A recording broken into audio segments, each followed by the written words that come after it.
Hello friends, welcome to my channel drama revamp. South Korea, इस देश का नाम सुनते ही हम में से बहुतों का ध्यान बीटीएस, के पॉप या के ड्रामा जैसे टॉपिक्स पे जाता है। पर आजकल ये देश एक अलग ही टॉपिक के लिए न्यूज़ में है, जो है 4 डे वर्क वीक। जो इसके बारे में नहीं जानते उन्हें मैं बता दूं, 4 डे वर्क वीक का मतलब होता है कि आपको हफ्ते के बस 4 दिन काम करना होगा और आप बाकी 3 दिन आराम से अपने हिसाब से लाइफ एंजॉय कर सकते हैं।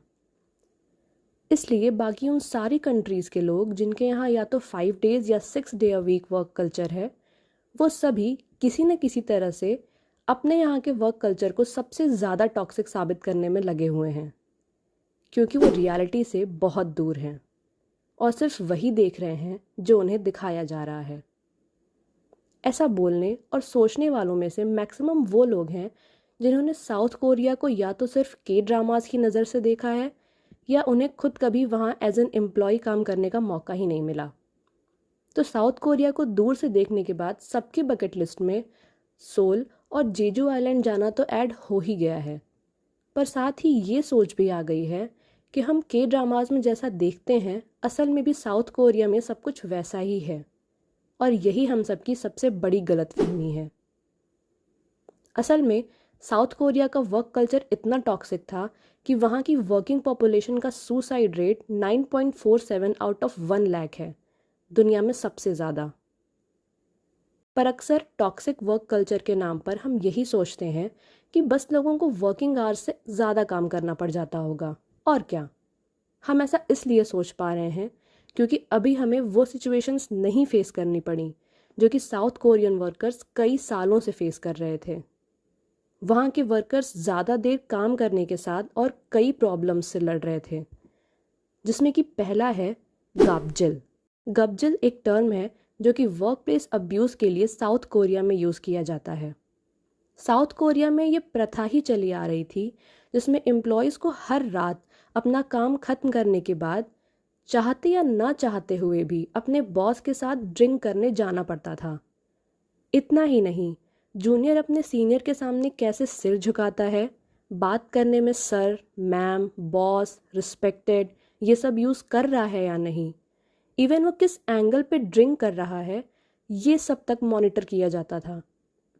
इन सब में से कुछ भी बुरा लगने पर पहले तो आपके साथ एक आउटसाइडर जैसा व्यवहार किया जाएगा, और कुछ केसेस में एम्प्लॉयज़ की नौकरी भी चली जाती थी। इन प्रॉब्लम्स में दूसरा था लॉन्ग वर्किंग आवर्स। ये टर्म सुनते ही हम सब सोचते हैं कि इसमें क्या नई बात है, ये तो आजकल हर देश की कहानी है।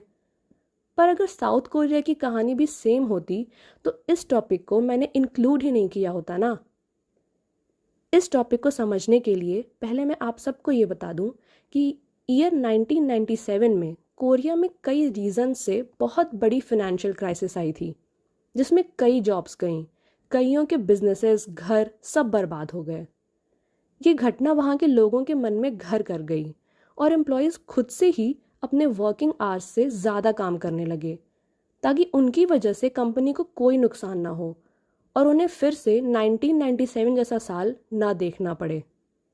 लेकिन धीरे धीरे जब साउथ कोरिया की इकोनॉमी स्टेबल होती गई तब वहाँ के वर्कर्स काम को थोड़ा लाइटली लेने लगे, लेकिन तब तक बहुत देर हो चुकी थी। अब बाकी लोगों के सामने अपने आप को रिस्पेक्टेड प्रूव करने के लिए वहाँ के मैनेजर्स फालतू में ही एम्प्लॉयज से ज़्यादा काम करवाने लग गए और किसी ने भी इस साइकिल को ब्रेक नहीं किया, जिसकी वजह से जूनियर जैसे ही सीनियर बनता गया वो भी वही सारी हरकतें करने लगा जिससे उसे खुद कभी बहुत दिक्कत हुई थी। अब चलते हैं तीसरी प्रॉब्लम, जेंडर डिस्क्रिमिनेशन पे। के ड्रामाज में हम देखते हैं कि कैसे एक औरत अपनी काबिलियत से एक बहुत बड़ा एम्पायर संभालती है। उसके ऑफिस में सभी कैसे उस पर आंख बंद करके भरोसा करते हैं। पर अगर ये सब सच होता तब तो नार्निया की जादुई दुनिया भी सच ही होगी। साउथ कोरिया में फीमेल्स के साथ डिस्क्रिमिनेशन इस हद तक है कि वहाँ औरतों से उनके प्रोफेशनल जॉब इंटरव्यू में उनकी शादी और बच्चों को लेके क्या प्लान्स हैं ये तक पूछा जाता है। वैसे तो इश्यूज बहुत सारे हैं, पर अब हम अपने आखिरी टॉपिक पे चलते हैं, seniority over skill. South Korea में इस बात से कोई फ़र्क नहीं पड़ता कि आपके पास आपकी जॉब से रिलेटेड स्किल कितनी है, बस आपका सीनियर होना ज़रूरी है। आप मैनेजर हैं और आपको बेसिक एक्सेल, वर्ड या चलो अपने मेल से ठीक से लिखना ना आता हो, इससे कोई मतलब नहीं। बस आपके नंबर ऑफ ईयर्स ज़्यादा होने चाहिए और आप अपने से 100 गुना ज़्यादा काबिल लोगों के सर पे बैठ के हुक्म चला सकते हैं।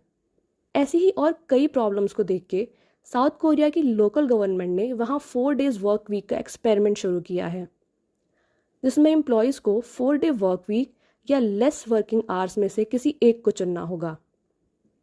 इस एक्सपेरिमेंट को करने के और बहुत सारे किताबी रीजंस हमें हमारे सर्च इंजन्स पर मिल जाएंगे, पर जो असल रीजंस हैं वो हमारी आपकी सोच के काफ़ी अलग हैं। एट लास्ट मैं यही कहना चाहूँगी कि ऐसा नहीं है कि बाकी देशों का वर्क कल्चर बहुत अच्छा है। प्रॉब्लम्स हर जगह हैं और हमें उन्हें सही करने के लिए अपने कलीग्स, सीनियर्स, इवन गवर्नमेंट तक की हेल्प लेनी चाहिए।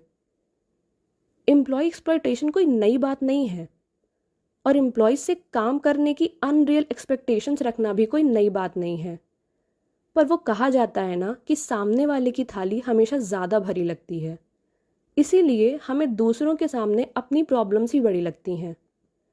वैसे तो मेरा इंटरेस्ट के ड्रामा एक्सप्लेनेशंस में ज़्यादा रहता है, पर कई लोगों की तरह मेरी भी बकेट लिस्ट पे सोल और जेजू आइलैंड जाना लिखा हुआ है। इसलिए साउथ कोरिया के इस नए कदम के पीछे का रियल रीज़न जब मुझे पता चला तो सोचा कि आप सबके साथ भी शेयर किया जाए। प्लीज़ इस वीडियो को लाइक और शेयर करिएगा और मेरे चैनल ड्रामा रिवैम्प को सब्सक्राइब करिएगा। और आपके ऑफिस का वर्क कल्चर कैसा है ये कमेंट सेक्शन में ज़रूर बताइएगा। धन्यवाद।